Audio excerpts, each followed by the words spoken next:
Halo. Bung Maman Sulaiman. Halo, siap Bang. Apa nama panggilan Maman of Sky? Dari Krates, Maman of Sky. Maman of Sky. Man, lo kan banyak ya tulisan. Ya lo yang nulis, tapi atas nama lo itu orang yang ikhlas ya. Nulis atas nama orang gaib. Orang gaib. Orang lain misalnya. Maman ini penulis hantu atau ghost writer. Gimana Bung, suka duka jadi ghost writer? Udah berapa buku yang lo tulis? Karena udah dikasih tahu begini, udah nggak jadi hantu lagi, Bang. Jadi hantu. Ketahuan hantunya. Ini hantu yang nampak nih. Jadi ya, jadi penulis hantu itu gimana ya? Pertama dari sisi suka dulu ya, Bang ya. Dari sisi suka itu ya senang aja. Jadi ibaratnya ada orang yang diam-diam suka dengan cara kita menyusun gagasan kita sendiri. Sebetulnya kan penulisan itu kan begitu. Gagasan orang apa gagasan lo itu?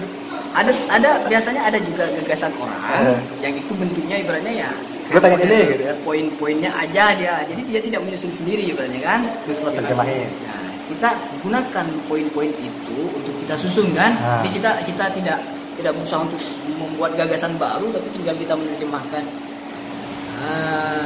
poin-poin yang dia minta, kita terjemahkan aja, kita susun serapi mungkin. Jadi berarti lo nulis bukan dasar keinginan lo, tapi karena memang lo dibayar. Oh, itu soal lain. Soal kedua nanti itu. Tapi ini baru bilang soal ini apa gue writer yang agak idealistis gitu. Nanti itu dijelaskan juga apa gitu. Terus. Jadi yang pertama ada model begitu kalau sepengalaman saya. Jadi itu sesuatu yang enak. Kenapa? Karena kita nggak perlu terlalu memikirkan gagasan apa, karena tinggal kita ngambil, ibaratnya orang kasih ini ya kita terjemahkan aja, tinggal kita susun, kita sesuaikan dengan apa yang kita anggap hubungannya begini-begini ya, kita tawarkan, oke ya oke. Kedua ada model juga yang ibaratnya gagasannya dia tidak memberikan gagasan secara detail, dia cuma ingin gue pengen tulisan yang temanya besar begini, gue pengen ngomong inilah kira-kira. Nah dia tidak memberikan apa-apa, ya udah kita aja asal hajar gitu kan, apa yang kita pikirkan, ini sesuai. Kayaknya dia juga gak bakal koreksi kan, yang penting ada. Ya kan begitu. Nah, jadi itu menyenangkan lah begitu. Tapi ada sisi yang tidak menyenangkan. Apa tuh? Kayak itu. Kalau misalkan si orang itu sangat detail, saya tidak mau ngomong begini misalnya, tolong direvisi dan semacamnya. Nah itu moment apa? Kita harus diskusi jadinya kan. Nah jadi itu salah satunya Bang. Kalau dari sisi suka ya senangnya ya menyenangkan aja. Kita lo itu kan kalau ghostwriter itu kerja biasa tanpa kontrak ya, jarang tanpa kontrak kan. Dan maksud gua tuh dalam wilayah penjagaan terhadap hak lo gitu kan lo gak bakalan juga ada tunjangan BPJS ketenagakerjaan gitu kan. Gimana, menjanjikan gak sih? Atau lo tuh kalau terdesak aja? Menulis untuk makan. Menulis untuk makan. Menulis untuk makan. Gak nulis gak makan itu. Kalau gue ditanyain misalkan gue seneng kalau jawabannya orang-orang siapa ya, gue kemarin denger artis tuh, apa kegiatanmu sekarang? Survive. Iya, survive. Apa kegiatanmu sekarang? Survive. Betul, survive. Kenapa ya? Gue sebenarnya pragmatis aja gitu. Jadi menulis itu memang untuk kebutuhan untuk memenuhi dapur. Walaupun memang ada beberapa hal lain yang kalau itu tidak berkaitan dengan kerjaan orang ya, maksudnya memang yang kita pengen menulis sesuatu ya ada aja. Tapi kalau ditanya tentang apakah ghostwriter sesuatu yang idealis, pragmatis kalau juga. Kenapa? Karena ada sisi kontraktual di sana. Apalagi kalau misalkan orang yang meminta tulisan kita itu orang yang mempunyai kedudukan, gitu ya, punya posisi sosial misalkan. Berarti ide-ide lo bisa dititipkan di situ. Ya, ada sisi yang begitu, tapi ada juga yang murni cuma ikut apa kata dia gitu. Ikut apa kata dia. Nah, kalau soal ditanya tentang kesejahteraan kontrak, ya sebang kadang sejahtera, kadang biasa-biasa saja. Itu tergantung juga. Tapi kadang ada yang kalau misalkan pas mau deadline ditagi-tagi, pas waktu kita deadline kontrakan nagihnya itu dia menghilang gitu. Ya ada yang seperti itu juga kan. Hilang cerita gitu. Hilang cerita dan ya bukan tipe orang yang tidak perlu apa ya ibaratnya nggak berusaha untuk mengejar-ngejar dia. Udah tinggal kita kasih orang itu yang modelnya begitu. Jadi kita ketika mau menulis akhirnya semangatnya juga kendor kan. Itu aja lah bang. Ya. Tapi banyak kan orang yang minta tulisan, bukan minta tulisan. Kalau misalkan dia mau ngejar A, misalkan. Kemudian setelah pas mau menghadapi hari-hari itu, wah nge-pressure lo-nya itu kan kenceng ya. Gimana, udah beres belum dan sebagainya. Sedangkan amunisinya katakanlah amunisi abangnya pas-pasan.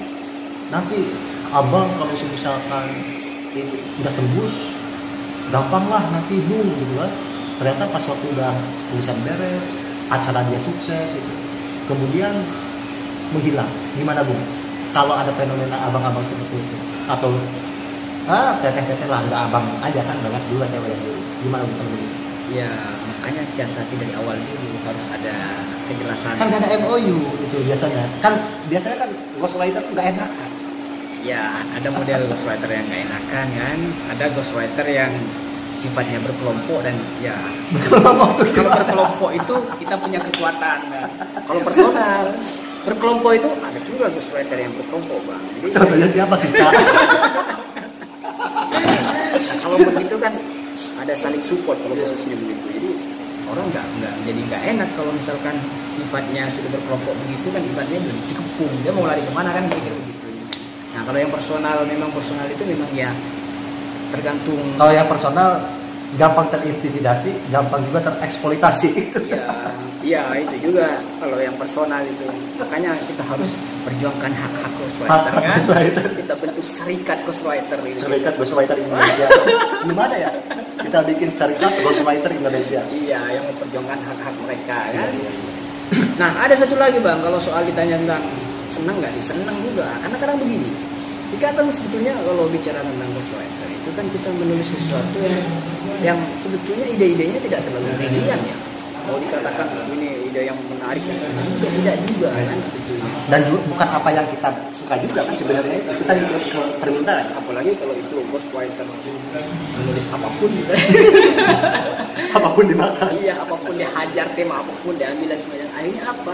Yang tampak ya gagasan-gagasan yang mungkin kalau dilihat dari permukaannya ya menarik, tapi tidak mendalam gitu ya. Ibaratnya kalau itu akhirnya dangkal gitu kan sebetulnya. Cuman ya orang mungkin tidak terlalu jauh ke sana ya. Kalau berarti yang Bung kejar biasanya kuantitasnya apa kualitasnya dari permintaan si orang yang minta lo nulis itu? Kebanyakan sih orang kalau begitu bang ngejar project itu kan dia mengejar deadline, waktu dan dia sekedar pengen punya karya kan begitu. Jadi dia tidak terlalu mempertimbangkan apakah gagasannya kalau diuji valid, kuat, siap dikritik. Kadang nggak begitu ya. Kadang nggak tahu juga ya. Kadang kan kalau ini tipe-tipe politisi kan, kalau dia dihajar, dikritik dan jadi fenomenal, kan dia seneng kan. Tapi begini Bung, kan kalau misalkan hanya sebatas toh artikel, ya, opini atau paper, jurnal dan sebagainya, ya itu tulisan-tulisan terbatas. Tapi kalau misalkan Bung pernah take over buku, misalkan pernah banyak. Nah, memang ada beberapa bagian yang memang saya serius juga bang kalau begitu. Ada tipe orang yang memang sekedar ya asal nulis selesai dan oke lah. Enggak, maksud lu begini, kalau lo take over buku kan lo diuji keikhlasan di situ. Diuji keikhlasan begini, lo palingnya berapa sih nulis di buku itu kan, dibayar satu tulisan lo gitu kan, dibayar berapa, kemudian nama lo gak ada. Terus kemudian orang yang bayar lo itu punya podium, punya panggung, dan ini buku gua gitu kira-kira. Punya perasaan apa sih sekarang itu? Enggak, di belakang gimana sih gitu? Gini bang, gue pernah dengar ada ungkapan dari seorang tokoh ya. Where there is anonymity, there is irresponsibility. Tanpa nama itu? Jadi di mana ada anonimitas, di mana ada anonimitas, sesuatu yang tanpa nama itu, maka di situ juga ada ketidak bertanggungjawaban lah kira-kira, irresponsibility lah. Jadi maksudnya begini, biarin aja kalau gue menulis tulisan dan itu kemudian diklaim sebagai orang, dan itu sesuai kontrak kan.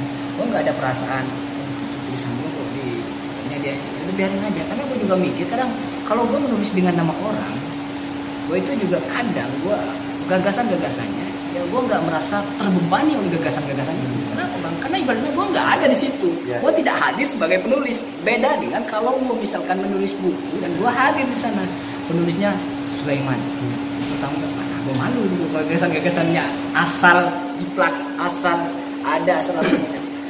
Tapi ibu gini bung, apa lanjutin lagi ya? Nah, kalau ditanya apakah gue merasa ada perasaan begitu, nggak terpikir. Justru gue senang aja. Justru kalau gue ngeliat orang tuh senang dengan gagasan itu, diam sebenarnya dia mengakui bahwa gagasan itu sebetulnya gagasan si kos kan begitu. Terus pertanyaan terakhir ya, keberadaan lo itu sebenarnya positif atau tidak di sebagai aktivitas yang ada di alam semesta ini? Begini maksud gue tuh. Positif mana nih? Positif apa begini? Sekarang gue negatif bang. Maksudnya begini, jadi orang nggak perlu punya gagasan, nggak perlu punya pikiran gitu kan, nggak perlu punya ide, cukup dia punya duit banyak gitu kan, kemudian dia pengen punya buku, punya tulisan, bayar lo yang punya ide.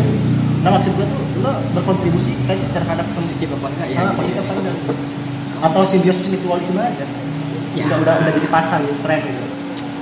Kalau gue lihat sih sebetulnya kasihan juga gue kadang sama mereka yang pengen menulis dan kemudian atau memang mereka nggak punya waktu, punya ide tapi nggak punya waktu gitu kan? Bagaimana? Ya, gue nggak tahu ya. Itu kan gue nggak pernah sampai sejauh itu tanya. Nggak. Kadang ya memang ada kalau dilihat dari sepintas orang itu memang tidak punya ide yang ini, tapi memang kaya. Tapi ada juga yang memang kan bisa kelihatan dari cara dia bicara, dari cara dia baca, dari cara dia menyampaikan pidato misalkan nih kalau politisi berisi lah secara omongan, cuma kadang dia tidak bisa menulis atau tidak punya waktu untuk menulis. Ada juga yang seperti itu. Nah, sisi gue apakah positif bagi dia atau negatif justru ya? Nah, gue bisa lihat ada satu sisi negatif. Kenapa bang? Karena jadinya bagi mereka dia karena mereka tidak sempat juga dan akhirnya mereka merasa nyaman dengan keberadaan penulis hantu gitu kan. Dia mempergunakan tenaga para hantu yang dia tidak kelihatan dan akhirnya apa ya, orang-orang yang bisa menulis dan karena nggak punya waktu dan akhirnya menggunakan hantu, akhirnya mereka karena yang gue tahu dan jadi tidak produktif itu orang yang di backup lo ya, yang gue tahu ya, yang katakanlah masih berjuang jero itu kan, naik panggung jadi pejabat. Atau ada juga yang lo backup itu kan yang itu pejabat ya lingkaran berapa ya udah tinggi kan, banyak itu ya, banyak lah. Nah sekarang gini, katakanlah bahwa lo dibayar untuk nulis ya sesuai dengan segini ya harus jadi tulisan ini. Nah si tulisan lo itu katakanlah memberikan efek yang luar biasa terhadap kedudukan dia. Nah itu yang bersifat material ataupun yang imaterial gitu kira-kira. Ada bonus nggak sih biasanya atau enggak? Karena maksud gue tuh kan itu dijadikan alat bagi dia untuk menggapai tujuan dia. Ketika dia tembus gitu ya, ada nggak sih kepikiran callback lo gitu, buku yang udah lo bikin itu ternyata bermanfaat dan gue jadi terkenal, gue jadi dipanggil orang. Ada bonus nggak sih biasanya? Atau cuek balik aja? Ada juga orang yang peduli dengan begitu ketika emang enggak? Enggak, memang ada beberapa orang yang ketika dia merasa tulisannya lolos dan kemudian sebenarnya dia dapat gelar tertentu misalnya kan. Oh itu kalau gelar tuh berarti ini yang gue gak gitu itu padahal ya. gue jarang kalau ngambil itu. Tapi intinya mereka senang aja, senang dan ya ada juga yang care, tapi lebih kebanyakan karena mungkin sudah sesuai dengan kontrak di awal, gue bayar segini udah selesai, gue juga nggak mikirin lagi kalau misalkan sebenarnya ya namanya juga beli putus berarti ini Mbak ya, udah lah beli putus kontrak dengan hantu ya gitu bang. Gue nggak bisa kalau misalkan gue ditanya di posisi misalkan nanti ada persoalan kalah kan namanya juga sama hantu, nggak ada tanda tangan di atas apa kan, gaib semua itu sebetulnya kan. Ya udahlah. Jadi pekerja kontraknya gaib, kemudian di atas hitam di atas putihnya gaib. Ya. Tapi produknya konkret. Apakah buruh-buruh ghostwriter itu sejahtera atau tidak? Ya, jadi mohon kepada Serikat Buruh Indonesia untuk memperjuangkan kaum-kaum seperti Bung Maman yang dalam kapasitas haknya itu kadang ya kita kan nggak ada jam ya sebenarnya ya, nggak ada jam kerja gitu. Yang penting deadline nggak dari jam 8 sampai jam kayak gitu ya. Iya, apalagi kalau misalkan Atau kita daripada serikat buruh mendingan kita bikin lain serikat ghostwriter Indonesia gitu. Atau perserikatan. Ayo ghostwriter se-Indonesia maju, kita lawan apa? Lawan upah tidak layak.